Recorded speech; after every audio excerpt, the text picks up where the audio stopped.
Hi friends, welcome to Prerana and Sadhana class. ఈరోజు మనం అక్షాంశాలు రేఖాంశాల గురించి తెలుసుకుందాం ఫ్రెండ్స్. అయితే ఈ రోజటి క్లాస్లో కేవలం అక్షాంశాల గురించి నేర్చుకుందాం. అయితే చాలామంది ఫ్రెండ్స్ నాకు టెట్లో భాగంగా తెలుగు చేయమని అడ్వైస్ చేస్తున్నారు. కాకపోతే నాకు ఈ మధ్యనే టీజీటీలో జాబ్ వచ్చింది ఫ్రెండ్స్. నేను డిఎస్సికి ప్రిపేర్ అవుతున్నాను, టెట్ రాయడం లేదు. కాబట్టి నేను ట్రై చేస్తాను, అంతేగాని ఖచ్చితంగా తెలుగు చేస్తాను అని చెప్పడం లేదు.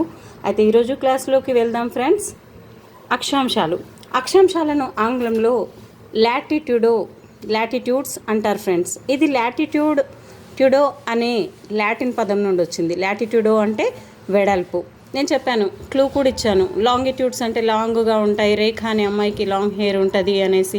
అక్షాంశాలు అడ్డంగా ఉంటాయి కాబట్టి వీటిని లాటిట్యూడ్స్ అంటారు అనేసి ఒక క్లూ ద్వారా చెప్పాను ఇంతకుముందు క్లాస్లో. అక్షాంశాలను రేఖాంశాలను తొలిసారిగా గుర్తించిన నాగరికత ప్రజలు గ్రీకులు, ఆ తర్వాత రోమన్లు. అక్షాంశాలను రేఖాంశాలను ఉపయోగించి వివరణాత్మకమైన పటాలను గీసిన తొలి శాస్త్రవేత్త టాలమీ. ఇలాంటి క్వశ్చన్స్ చాలా గుర్తుంచుకోవాలి ఫ్రెండ్స్. టాలమీ అక్షాంశాలను రేఖాంశాలను ఉపయోగించిన మొదటి వ్యక్తి ఇతను. టాలమీ భూకేంద్రక సిద్ధాంతకర్త. దీన్ని ఏ విధంగా గుర్తుపెట్టుకుందాం? భూమికి ఇంపార్టెంట్ ఇచ్చాడు. భూమి, టాలమీలో కూడా మీ ఉంది ఫ్రెండ్స్, భూమిలో కూడా మీ ఉంది.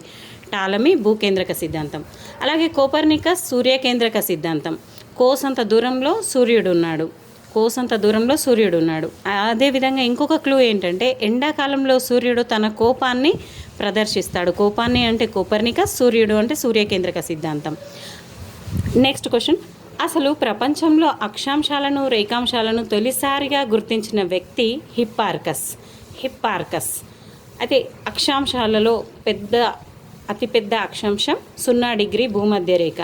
దానికి దగ్గరలోనే 23.5 డిగ్రీలతో కర్కట రేఖ ఉత్తరం వైపు, దక్షిణం వైపు దక్షిణార్ధగోళంలో మకర రేఖ 23.5 డిగ్రీలతో ఉంటుంది ఫ్రెండ్స్.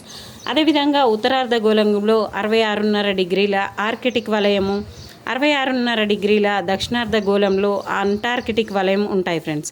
అదేవిధంగా 90 డిగ్రీల అక్షాంశమైనటువంటి ఉత్తర ధ్రువం, 90 డిగ్రీల దక్షిణ ధ్రువం ఉంటాయి ఫ్రెండ్స్. ఈ విధంగా 0 డిగ్రీని కలుపుకొని మొత్తం పైన 90, ఉత్తరంలో 90, దక్షిణంలో 90, మొత్తం 181 భూమధ్య రేఖతో కలిసి 181 అక్షాంశాలు ఉన్నాయి ఫ్రెండ్స్. ఈ వీడియో మీకు నచ్చింది అనుకుంటాను. Please like and share my channel. Thank you friends.